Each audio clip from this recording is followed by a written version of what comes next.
ರಾಮ್ ಪ್ರಸಾದ್ ಅವರು ಈಗಷ್ಟೇ ಕೆಲಸ ಮುಗಿಸಿ ಮನೆಗೆ ಮರಳಿದರು. ಅಷ್ಟರಲ್ಲಿ ಫೋನ್ ಗಂಟೆ ಬಾರಿಸಿತ್ತು. ನೋಡಿದರೆ ಅವರ ದೊಡ್ಡ ಮಗಳು ಪೂನಂ ಫೋನ್ ಮಾಡಿದಳು.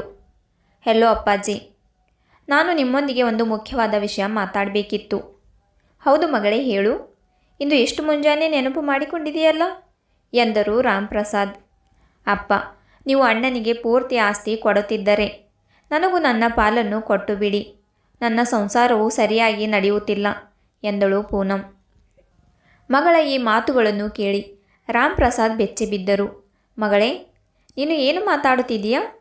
ಮತ್ತು ನಿನ್ನ ಸಣ್ಣ ತಂಗಿ ಪಿಂಕಿ ಕೂಡ ಇದ್ದಾಳಲ್ಲವೇ?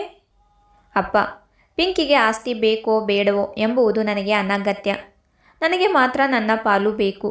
ಅಂದ ಹಾಗೆ ಸರ್ಕಾರವೇ ನಿರ್ಧರಿಸಿದೆಯಲ್ಲವೇ, ಗಂಡು ಮತ್ತು ಹೆಣ್ಣು ಮಕ್ಕಳಿಗಿಬ್ಬರಿಗೂ ಸಮಾನ ಪಾಲು ಸಿಗಬೇಕೆಂದು. ಹಾಗಾಗಿ ನನಗೆ ನನ್ನ ಪಾಲು ಬೇಕೇ ಬೇಕು ಅಂತ ಪೂನಂ ಹೇಳಿದಳು. ಮಗಳ ಈ ನಿರ್ಜಲ ಮಾತುಗಳನ್ನು ಕೇಳಿ ರಾಮ್ ಪ್ರಸಾದ್ ಸ್ತಬ್ಧರಾದರು. ಕೇವಲ ಮಣ್ಣಿನ ಕೆಲವು ತುಣುಕುಗಳಿಗಾಗಿ ತನ್ನ ಮಗಳು ಇಷ್ಟು ಉದ್ದಟ್ಟತನದಿಂದ ಮಾತನಾಡುತ್ತಾಳೆ ಎಂದು ಅವರಿಗೆ ನಂಬಲು ಸಾಧ್ಯವಾಗಲಿಲ್ಲ.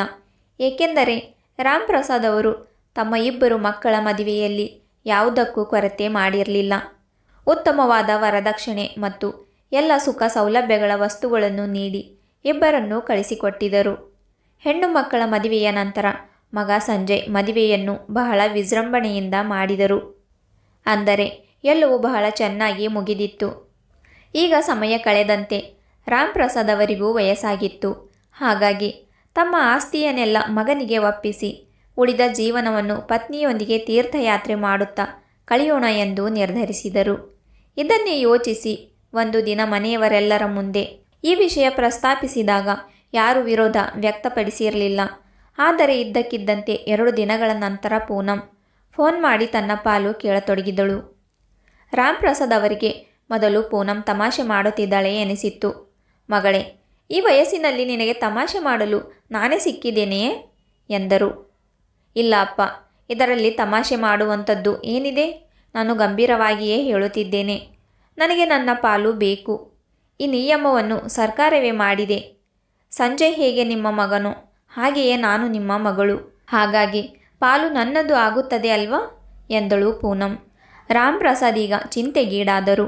ಮಗಳೇ, ನೀನು ಇಂತಹ ಮಾತುಗಳನ್ನು ಹೇಗೆ ಆಡುತ್ತಿದ್ದೀಯಾ? ನಿನಗೆ ಯಾವುದಾದರ ಕೊರತೆ ಇದೆಯೇ? ನೋಡು ಮಗಳೇ, ಪಾಲು ಕೊಡಲು ನನಗೇನೂ ತೊಂದರೆಯಿಲ್ಲ. ಆದರೆ ಒಮ್ಮೆ ಯೋಚಿಸು, ಸಮಾಜ ಮತ್ತು ಅಕ್ಕಪಕ್ಕದವರು ನಿನ್ನ ಬಗ್ಗೆ ಏನು ಹೇಳಾರು? ನಿನಗೆ ಯಾವುದೇ ಕಷ್ಟವಿಲ್ಲ, ನೆಮ್ಮದಿಯ ಸಂಸಾರವಿದೆ. ಆದರೂ ನೀನು ಪಾಲು ಕೇಳುತ್ತೀಯಾ?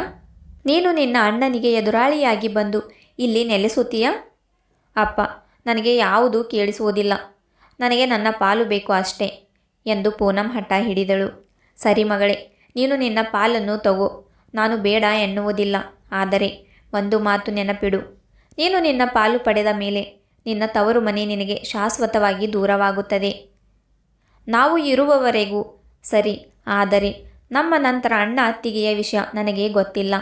ನಿನ್ನ ಅತ್ತಿಗೆ ನಿನ್ನನ್ನು ಮತ್ತೆ ಈ ಮನೆಗೆ ಕರೆಯುತ್ತಾಳೆ ಎಂದು ನನಗನಿಸುವುದಿಲ್ಲ ಎಂದರು ತಂದೆ. ಅವಳು ಹೇಗಿದ್ದರೂ ಕರೆಯುವುದಿಲ್ಲ ಅಪ್ಪ. ಇದರಲ್ಲಿ ಯೋಚಿಸುವಂಥದ್ದು ಏನೂ ಇಲ್ಲ. ಅತ್ತಿಗೆಯರೆಲ್ಲ ಹಾಗೆಯೇ ಇರುತ್ತಾರೆ. ಅಂದ ಹಾಗೆ ನಿಮ್ಮ ನಂತರ ನನಗೂ ಯಾರ ಮೇಲೂ ನಿರೀಕ್ಷೆಗಳಿಲ್ಲ ಎಂದು ಕಠಿಣವಾಗಿ ಉತ್ತರಿಸಿದಳು ಪೂನಂ.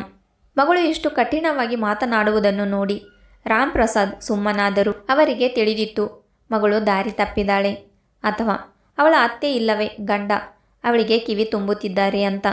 ಇಲ್ಲದಿದ್ದರೆ ಅವಳು ಇಷ್ಟು ನಿರ್ಜಲವಾಗಿ ವರ್ತಿಸುತ್ತಿರಲಿಲ್ಲ. ರಾಮ್ ಪ್ರಸಾದ್ ಹತ್ತಿರ ಹಣವಿದೆ ಎಂದು ಅವಳಿಗೆ ತಿಳಿದಿತ್ತು. ಅದಕ್ಕೆ ಸಣ್ಣ ಪುಟ್ಟ ಅನಗತ್ಯಗಳಿಗೂ ಅವಳು ಹಣ ಕೇಳಲು ಹಿಂಜರಿಯುತ್ತಿರಲಿಲ್ಲ. ಮಗಳ ಹಠದ ಮುಂದೆ ರಾಮ್ ಪ್ರಸಾದ್ ಸೋತರು. ಈಗ ಮಗಳಿಗೆ ಬುದ್ಧಿ ಕಲಿಸಲು ಬೇರೆ ದಾರಿ ಹುಡುಕಬೇಕೆಂದು ನಿರ್ಧರಿಸಿದರು. ಮರುದಿನ ರಾಮ್ ಪ್ರಸಾದ್ ಪೂನಂಗೆ ಫೋನ್ ಮಾಡಿ ಹೇಳಿದರು. ಪೂನಂ ಮಗಳೇ, ನಿನಗೆ ಪಾಲು ಬೇಕಲ್ಲವೇ? ಹಾಗಾದರೆ ನಿನ್ನ ತಂಗಿ ಪಿಂಕಿಗೂ ಫೋನ್ ಮಾಡಿ ಹೇಳು. ಅವಳು ತನ್ನ ಗಂಡನ ಜೊತೆ ಬರಲಿ. ನೀನು ನಿನ್ನ ಗಂಡನ ಜೊತೆ ಬಾ.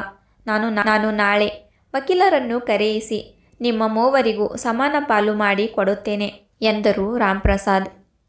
ಇದು ಕೇಳಿ ಪೂನಂ ಖುಷಿಯಾದಳು ಮತ್ತು ಮರುದಿನವೇ ಗಂಡನೊಂದಿಗೆ ಬಂದಳು.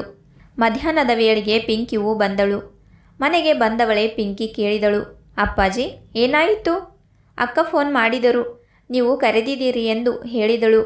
ಏನಾದರೂ ವಿಷಯವಿದೆಯೇ ಎಂದು ಕೇಳಿದಳು ಚಿಕ್ಕ ಮಗಳು. ಹೌದು ಮಗಳೇ, ಈಗ ಗೊತ್ತಾಗುತ್ತದೆ ಎಂದರು ತಂದೆ. ಸ್ವಲ್ಪ ಹೊತ್ತಿನಲ್ಲಿ ವಕೀಲರು ಬಂದರು. ಹಜಾರದಲ್ಲಿ ಎಲ್ಲರೂ ಕುಳಿತಿದ್ದರು. ಪಿಂಕಿ ವಕೀಲರನ್ನು ನೋಡಿ ಗಾಬರಿಯಾಗಿದ್ದಳು. ರಾಮ್ ಪ್ರಸಾದ್ ಪಿಂಕಿಗೆ ಹೇಳಿದರು, ಮಗಳೇ, ನೀನು ಯೋಚಿಸುತ್ತಿರಬಹುದು ಇಲ್ಲಿ ಏನು ನಡೆಯುತ್ತಿದೆ ಎಂದು. ನಾನು ನನ್ನ ಆಸ್ತಿಯನ್ನು ಸಂಜೆ ಹೆಸರಿಗೆ ಮಾಡಲು ನಿರ್ಧರಿಸಿದ್ದೆ. ಆದರೆ ಪೂನಂ ತನಗೆ ಪಾಲು ಬೇಕೆಂದು ಕೇಳುತ್ತಿದ್ದಾಳೆ. ನಿನಗೂ ಪಾಲು ಬೇಕಿದ್ದರೆ ವಕೀಲರು ಇಲ್ಲೇ ಇದ್ದಾರೆ. ಮಾತನಾಡಿ ನಾನು ಮೂವರಿಗೂ ಸಮಾನವಾಗಿ ಹಂಚಿಬಿಡುತ್ತೇನೆ ಎಂದರು ರಾಮ್ ಪ್ರಸಾದ್. ಇದು ಕೇಳಿ ಪಿಂಕಿ ಬೆಚ್ಚಿಬಿದ್ದಳು. ಏನು, ಪೂನಂ ಅಕ್ಕ ಪಾಲು ಕೇಳುತ್ತಿದ್ದಳಾ ಎಂದು ಅಕ್ಕನ ಕಡೆ ನೋಡಿದಳು. ಪೂನಂ ತಲೆ ತಗ್ಗಿಸಿದಳು. ಅಕ್ಕ, ಇದೆಂಥ ಕೆಲಸ ಮಾಡುತ್ತಿದೀಯಾ? ನೀನು ನನಗೆ ಈ ಬಗ್ಗೆ ಹೇಳಲೇ ಇಲ್ಲ ಎಂದಳು ಪಿಂಕಿ. ಹೌದು, ನಿನಗೂ ಬೇಕಿದ್ದರೆ ನೀನು ತಗೋ, ಯಾರು ಬೇಡ ಎಂದರು? ಅಪ್ಪ ಹೇಳಿದರಲ್ಲ, ಮೂವರಿಗೂ ಪಾಲು ಸಿಗುತ್ತದೆ ಎಂದು ಪೂನಂ ಉತ್ತರಿಸಿದಳು. ಅಕ್ಕ, ಇದೆಂಥ ಮಾತು? ನನಗೆ ಯಾವುದೇ ಪಾಲು ಬೇಡ. ಅಪ್ಪ, ನನಗೆ ಆಸ್ತಿ ಬೇಡ. ನನಗೆ ನನ್ನ ತವರು ಮನೆ ಬೇಕು. ನಾನು ಇಲ್ಲಿ ಪಾಲು ಪಡೆದರೆ ನನ್ನ ಅಣ್ಣನಿಗೆ ನಾನೇ ಶತ್ರುವಾಗುತ್ತೇನೆ. ಮದುವೆಯಾದ ಮೇಲೆ ವರ್ಷ ಪೂರ್ತಿ ಗಂಡನ ಮನೆಯಲ್ಲಿದ್ದು ಬೇಸಿಗೆ ರಜೆಯಲ್ಲಿ 1 ತಿಂಗಳು ಇಲ್ಲಿಗೆ ಬರುವಾಗ ಸಿಗುವ ಆನಂದವನ್ನು ನಾನು ಕಳೆದುಕೊಳ್ಳಲು ಇಷ್ಟಪಡುವುದಿಲ್ಲ. ಗಂಡನ ಮನೆಯ ಯಾವುದೇ ಸಮಾರಂಭಕ್ಕೆ ಎಷ್ಟೇ ಜನರು ಬರಲಿ, ಅಣ್ಣ ಬಂದಾಗ ಆಗುವ ಖುಷಿಯೇ ಬೇರೆ. ಹಾಗಾಗಿ ನನಗೆ ಪಾಲು ಬೇಡ. ಅಣ್ಣ ಅತ್ತಿಗೆಯ ಪ್ರೀತಿ ಮತ್ತು ಈ ಮನೆ ಸಾಕು ಎಂದಳು ಪಿಂಕಿ. ಪಿಂಕಿಯ ಈ ಮಾತುಗಳನ್ನು ಕೇಳಿ ರಾಮ್ ಪ್ರಸಾದ್ ಅವರ ಕಣ್ಣುಗಳಲ್ಲಿ ನೀರು ಬಂದವು. ತನ್ನ ಸಣ್ಣ ಮಗಳ ಬುದ್ಧಿವಂತಿಕೆಯ ಬಗ್ಗೆ ಅವರಿಗೆ ಹೆಮ್ಮೆ ಅನಿಸಿತ್ತು. ಆದರೆ ಪೂನಂ ಮಾತ್ರ ಯಾವುದನ್ನು ಕೇಳಿಸಿಕೊಳ್ಳಲು ಸಿದ್ಧವಿರಲಿಲ್ಲ. ಅವಳು ಬೇಗ ಮಾಡಿ, ಇವರಿಗೆ ಯಾವುದೋ ಕೆಲಸಕ್ಕೆ ಹೋಗುವುದಿದೆ ಎಂದು ಒತ್ತಾಯಿಸಿದಳು. ಸರಿ ಮಗಳೇ, ನಿನ್ನ ಇಷ್ಟದಂತೆ ಆಗಲಿ. ವಕೀಲರೇ, ಆಸ್ತಿಯನ್ನು 3 ಭಾಗ ಮಾಡಿ 1 ಭಾಗವನ್ನು ಪೂನಂ ಹೆಸರಿಗೆ ಬರೆಯಿರಿ ಎಂದರು ರಾಮ್ ಪ್ರಸಾದ್. ಅಷ್ಟರಲ್ಲಿ ಹೊರಗಿನಿಂದ ಒಂದು ಧ್ವನಿ ಕೇಳಿಸಿತ್ತು. ನಿಲ್ಲಿಸಿ ಅಂಕಲ್, ಇಷ್ಟು ಅವಸರವೇನಿದೆ? ಎಲ್ಲರೂ ತಿರುಗಿ ನೋಡಿದರೆ ಅಲ್ಲಿ ಪೂನಂ ಅವರ ನಾದಿನಿ, ಗಂಡನ ತಂಗಿ ಸವಿತಾ ತನ್ನ ಗಂಡನ ಜೊತೆ ನಿಂತಿದ್ದಳು. ಅರೆ ಸವಿತಾ ಅಕ್ಕ, ನೀವಿಲ್ಲಿ ಎಂದು ಪೂನಂ ಗಾಬರಿಯಾದಳು. ಹೌದು ಅತ್ತಿಗೆ, ನಿಮ್ಮ ತವರು ಮನೆಗೆ ನಾನು ಬರಬಾರದೆ?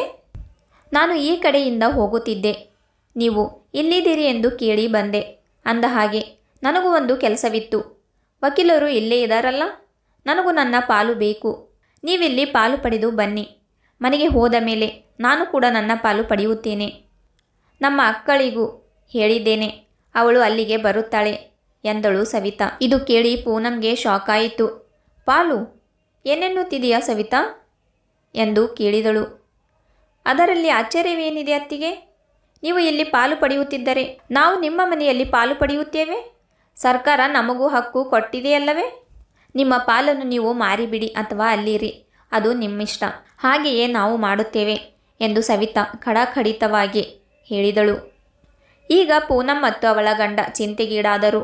ನಾವು ಇಲ್ಲಿ ಸ್ವಲ್ಪ ಆಸ್ತಿ ಪಡೆದರೆ ನಮ್ಮ ಮನೆಯಲ್ಲಿ 2 ನಾದಿನಿಯರಿಗೆ ದೊಡ್ಡ ಪ್ರಮಾಣದ ಆಸ್ತಿ ಬಿಟ್ಟು ಕೊಡಬೇಕಾಗುತ್ತದೆ ಎಂದು ಅವರಿಗೆ ಅರಿವಾಯಿತು. ತನಗೆ ಆಗಲಿರುವ ನಷ್ಟವನ್ನು ಯೋಚಿಸಿದಾಗ ಪೂನಂಗೆ ಅಣ್ಣ ಅತ್ತಿಗೆಯ ನೋವು ಅರ್ಥವಾಯಿತು. ಅವಳು ಅಳುತ್ತಾ ತಂದೆಗೆ ಹೇಳಿದಳು, ಅಪ್ಪ, ನನ್ನನ್ನು ಕ್ಷಮಿಸಿ. ನಾನು ದಾರಿ ತಪ್ಪಿದ್ದೆ. ನನಗೆ ಯಾವುದೇ ಪಾಲು ಬೇಡ. ನನಗೂ ಪಿಂಕಿಯಂತೆ ನನ್ನ ತವರು ಮನೆ ಬೇಕು. ಮಗಳು ತವರು ಮನೆಯಲ್ಲಿ ಪಾಲು ಕೇಳಿದಾಗ ತಂದೆ ತಾಯಿಯ ಮನಸ್ಸಿಗೆ ಎಷ್ಟು ನೋವಾಗುತ್ತದೆ ಎಂದು ನನಗೆ ಈಗ ತಿಳಿಯಿತು. ನನಗೆ ನನ್ನ ಅಣ್ಣ ಅತ್ತಿಗೆಯ ಪ್ರೀತಿ ಬೇಕು, ಆಸ್ತಿ ಬೇಡ ಅಂತ ಹೇಳಿದಳು ಪೂನಂ. ಮಗಳ ಮಾತಿನಿಂದ ರಾಮ್ ಪ್ರಸಾದ್ ಅವರ ಕಣ್ಣಲ್ಲಿ ಸುಖದ ನೀರು ಬಂದವು. ಅವರು ಮಗಳನ್ನು ಅಪ್ಪಿಕೊಂಡು ಹೇಳಿದರು, ಮಗಳೇ, ನೀನು ಇಷ್ಟು ಕೆಟ್ಟವಳಲ್ಲ ಎಂದು ನನಗೆ ತಿಳಿದಿತ್ತು. ಯಾರೋ ನಿನ್ನ ದಾರಿ ತಪ್ಪಿಸಿದ್ದಾರೆ ಅಷ್ಟೇ. ಸ್ವಲ್ಪ ಹೊತ್ತಿನ ನಂತರ ಸವಿತಾ ನಗುತ್ತಾ ಹೇಳಿದಳು, ಅತ್ತಿಗೆ, ಇದೆಲ್ಲ ನನ್ನ ನಾಟಕವಾಗಿತ್ತು. ಅಂಕಲ್ ನನಗೆ ಫೋನ್ ಮಾಡಿ ವಿಷಯ ತಿಳಿಸಿದರು. ನಿಮಗೆ ಬುದ್ಧಿ ಕಲಿಸಲು ನಾನು ಹೀಗೆ ಮಾಡಿದ್ದೆ. ತವರು ಮನೆಯ ಸುಖಕ್ಕಿಂತ ದೊಡ್ಡ ಆಸ್ತಿ ಈ ಜಗತ್ತಿನಲ್ಲಿ ಯಾವುದೂ ಇಲ್ಲ. ಪೂನಂ ತನ್ನ ತಪ್ಪಿನ ಅರಿವಾಗಿ ತನ್ನ ಗಂಡನ ಕಡೆ ನೋಡಿದಳು. ಅವನು ನಾಚಿಕೆಯಿಂದ ತಲೆ ತಗ್ಗಿಸಿದನು. ಕೊನೆಗೆ ಎಲ್ಲರೂ ಸುಖವಾಗಿ ಒಂದಾದರು. ತವರು ಮನೆ ಎನ್ನುವುದು ಕೇವಲ ಆಸ್ತಿಯಲ್ಲ, ಅದು ಹೆಣ್ಣು ಮಕ್ಕಳಿಗೆ ಜೀವನವಿಡೀ ಸಿಗುವ ಪ್ರೀತಿ ಮತ್ತು ಗೌರವದ ತಾಣ. ಸ್ನೇಹಿತರೆ, ಕತೆ ಇಷ್ಟ ಆದರೆ ಲೈಕ್, ಶೇರ್ ಆ್ಯಂಡ್ ಸಬ್ಸ್ಕ್ರೈಬ್ ಮಾಡಿ. ಮತ್ತೆ ಸಿಗೋಣ ಇನ್ನೊಂದು ಕಥೆಯೊಂದಿಗೆ.